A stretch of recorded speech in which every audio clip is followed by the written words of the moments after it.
A flicker before the storm. Was Margaret Thatcher the woman who saved Britain, or the one who tore it apart forever? The question lingers still, echoing down high streets, now hollowed out by time, murmured in pub corners, and whispered between the pages of yellowing newspapers. For some, she was the Iron Lady who dared to pull Britain from its knees. For others, she was the architect of division, a woman who severed the bonds of community in favor of market and might. But to understand the storm she unleashed, we must return to the waning days of the 1970s, an era dimmed by power cuts and industrial unrest, when even the hum of the kettle or the glow of a telly could not be taken for granted. It was 1979, a Britain both weary and wired. Inflation gnawed at every pay packet. Refuse piled high on street corners. Trains stood still, and in the winter the lights went out. Not metaphorically, but literally. People lit candles in council flats and made tea on camp stoves as rolling blackouts swept across the land. They called it the Winter of Discontent, and it was no mere metaphor. The air itself seemed to sag with a kind of exhausted frustration. There was a sense, almost palpable, that the country had come adrift. Not from Europe or the Empire, but from itself. Into that vacuum stepped a woman unlike any who had ever led before. Her voice clipped, her gaze steel set. Margaret Thatcher strode into number 10 with a handbag full of conviction and a doctrine that would remake the foundations of post-war Britain. No more consensus, no more managed decline. She promised not merely recovery, but resurrection. And yet, hers was never a campaign solely about economics. It was something far more fundamental. She sought nothing less than the reshaping of British character, from dependency to self-reliance, from collective bargaining to individual endeavor, from society to self. Factories would close, unions would fall, fortunes would rise, and so would tensions. And somewhere in the middle between coal dust and city suits, the soul of a nation would begin to shift. But to understand why she did it and what the consequences were, we have to go back to what Britain was going through before. The woman and the wind that changed direction. She was not born into the aristocracy, nor did she rise through the smoky backrooms of trade unions. Margaret Thatcher came from grocer's stock, the daughter of a Methodist shopkeeper from Grantham, Lincolnshire. A girl raised among tins of baked beans and weighing scales, where thrift was a virtue and self-discipline a creed. It was from this modest counter, not the commons, that she inherited her unwavering belief that no nation can grow strong when its people are trained to wait for handouts. By the time she reached the steps of power in 1979, she had sharpened that belief into an entire ideology. It would come to be called Thatcherism, though it felt more like a revolution than a policy. At its heart was a singular idea that Britain had become too soft, too socialist, too shackled by the promises of post-war consensus. The nanny state, in her view, had lulled the nation into dependency, and she intended to wake it up. Individualism was the new gospel.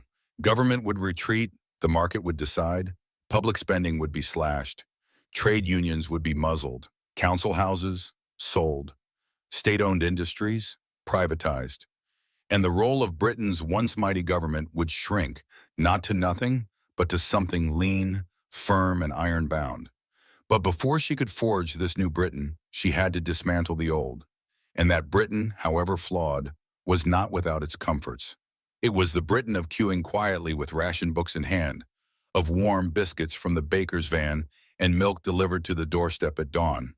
It was the sound of a television humming into static at midnight, BBC going dark not from choice, but because electricity had become a privilege, not a given. Public life, though strained, still clung to the post-war promise. Council estates, however gray, stood as symbols of collective rebuilding. Miners' clubs, union halls, public libraries. These were not just buildings. They were social organs, pulsing with a quiet dignity, where working-class life found voice and volume. The unions, though often obstructive, were guardians of labor. The state, for all its inefficiencies, provided a sense of belonging, even protection. Yet to Thatcher, these were not social assets. They were barriers, obstacles to a freer, fiercer Britain. And then, when the air seemed thick with the scent of coal and the crackle of static electricity, she appeared not to soothe but to slide the old system off its foundations, not to renovate, but to rebuild from the rubble. What followed would be a reckoning, a political blitz not just on policy, but on identity. The Iron Reforms. It didn't begin with fanfare. It began with silence, the kind of silence that lingers when something deeply rooted is being unearthed. By the early 1980s, the machinery of Margaret Thatcher's vision had begun to hum, not with warmth, but with cold, calculated precision. Her government wasted no time. If the 1970s had been defined by inertia, the 1980s would be a decade of motion, swift, irreversible, and for many, very unforgiving. Across Whitehall, the language changed. Words like monetarism, deregulation, privatization, terms once buried in textbooks, were now spoken with missionary zeal. Inflation, she declared, was public enemy number one, and the war against it would be total. Interest rates were raised. Public spending was slashed. The pound soared, but so did unemployment. State industries, long seen as part of Britain's post-war soul, were marked for sale. British Telecom, British Gas, British Airways, and others were offered to the public as shares. Some saw it as a democratic leap, ownership in the hands of the many. Others saw it as the sell-off of the century, a final farewell to the idea that essential services belong to everyone. Meanwhile, automation surged into the manufacturing belt, replacing hands with machines, community with efficiency. Coalfields that had powered the empire began to fall silent. Steelworks, once the roaring heart of northern towns, turned cold. Shipyards emptied. In their wake, thousands of livelihoods were lost. Not through slow decline, but through abrupt abandonment. It was a kind of economic Darwinism. Those who adapted, as the investors, entrepreneurs, the aspirational, rose like phoenixes. But for those tied to the old ways of life, miners, steelworkers, railwaymen, it felt like being thrown from a moving train. The landscape itself began to shift. Where chimneys once billowed, weeds took root. Rust crept over idle equipment. Pubs that once rang with laughter became vacant. Meanwhile, in the new financial centers of London, champagne corks popped over mahogany desks as a new breed of wealth, faster, sharper, less sentimental, emerged. And in all this motion, emotion ran deep. In pit villages, fathers who once brought home blackened wages now sat idle, their pride cracked like dry earth. Pensioners watched as heating costs soared and benefits dwindled, their memories of the war years rekindled not with nostalgia, but with resignation. And yet, there were winners. Young professionals who bought cheap shares and watched them bloom into fortune. Bankers, landlords, builders of enterprise. It was a kind of redistribution. Not of wealth, but of opportunity. From the public to the private. From the collective to the individual. From the dusty north to the glittering south. But the price of reform was an unprecedented rift between the social classes. One not stitched by geography alone, but by values of what Britain was and what it was fast becoming. The Great Divide. It didn't happen overnight. The split crept in like mist across the valleys. Quiet, unspoken at first, until it was everywhere. By the mid-1980s, Britain was no longer just a country of north and south, cities and shires. It was a nation split between winners and losers in a game few remembered agreeing to play. In the south, particularly around London, a new optimism sparkled. Share prices, mortgages, foreign holidays. The right-to-buy scheme saw council tenants turn into homeowners, lawns trimmed neatly behind fences once shared. A new middle class was born, aspirational, mobile, proud. They toasted Thatcher not just for what she promised, but for what she delivered. Ownership, opportunity, choice. But further north, the streets told a different story. Their optimism was rationed. Rows of red brick terraces began to slump like tired shoulders. Once boisterous mining towns fell into eerie quiet. There were no cheers when the pit head closed, no speeches when jobs vanished by the thousands. Just a strange, bitter silence, and eventually rage. That rage reached its crescendo in 1984, in what would become one of Britain's most bitter domestic conflicts, the miners' strike. It was more than a dispute over pay. It was a struggle for identity. For generations, the coalfields had fed the nation's power, and in return, those communities had forged a culture of solidarity, hard graft, and pride. But when closures were announced, the picket lines were drawn like battlefields. Miners clashed with police in scenes more akin to revolution than protest. Blood on cobbles, arrests in the hundreds, families split by politics, brothers on opposite sides of the line. Some called them thugs, others called them heroes. And above it all, the government stood firm, unswerving. To Thatcher, this was not merely about coal, it was about who ruled Britain, the ballot or the picket. The result was clear. The strike failed, the pits closed, and a way of life ended. The divide widened, not just economically, but philosophically. Those who bought shares in gas and telecoms saw profits and promise. Those who lost their livelihood saw betrayal. Communities once knitted together by union halls and shared purpose now stood frayed at the edges. And then there was her voice, clear, unwavering. There is no such thing as society. There are individual men and women, and there are families. To some, it was a call to courage. To others, a funeral bell for compassion. What Britain gained in independence, it lost in interdependence. A nation once defined by its post-war unity now began to speak in different tongues, of margin calls and food banks, of bonuses and benefit cuts. So we must ask, is the post-reform Britain stronger or more divided than ever? Ashes and echoes. History doesn't always leave monuments. Sometimes it leaves empty lots, shuttered factories, or a silence where once there was song.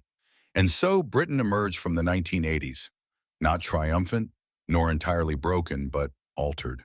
The Thatcher years were over, but what they left behind still hums beneath the surface, like a machine that never quite switches off. To her supporters, Margaret Thatcher had done what needed to be done. Inflation was no longer devouring pensions. Interest rates had stabilized. Britain stood tall once again on the world stage. Unafraid, self-assured. She had stared down the unions, opened markets, modernized a rusting economy, and redefined what it meant to be British in the late 20th century. There was pride in that, and a hard-earned sense of control. But the costs, they were there too, woven into the very fabric of the places left behind. The welfare state, once a badge of post-war British decency, had shrunk. Libraries shut. Youth centers vanished.